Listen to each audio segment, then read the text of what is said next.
6 মাস আমরা নতুন কারিকুলাম করেছি, এরপরে যদি আমরা অন্যরকম কারিকুলাম পাই এটি তো আমরা মাইনে নেবো না। আমরা কেউ মেনে নেবো না, এটা আমরা কেউ মেনে নেবো না। আমরা আজকে চুয়াডাঙ্গা জেলার বিভিন্ন শিক্ষা প্রতিষ্ঠানে নবম শ্রেণীতে অধ্যয়নরত শিক্ষার্থী। আজকে আমাদের এখানে চুয়াডাঙ্গা জেলার বিভিন্ন জেলার শিক্ষা প্রতিষ্ঠানের শিক্ষার্থীরা উপস্থিত হয়েছে। আজকে মূলত আমাদের 3টি দাবি রয়েছে এবং প্রথম দাবি হচ্ছে আমাদের প্রধান দাবি।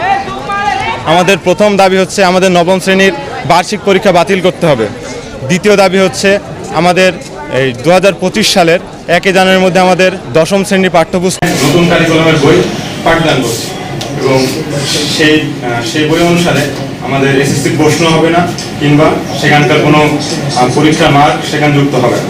অতএব আমরা এই বছর যে কয়েক মাস সময় রয়েছে আমরা সেই সময়টুকু এসএসসির প্রস্তুতি নিতে চাই। সেজন্য আমরা দশম শ্রেণীর পাঠ্যপুস্তক, এসএসসি পরীক্ষার প্রশ্নের মানবন্টন এবং প্রশ্নের ধরন, এই 3টি দাবিগুলো পাঠ করছি। প্রথম দাবি, যেহেতু আমরা নবম শ্রেণীর তুমি সামারি আকারে বলো, কারণ হচ্ছে যে এটা তো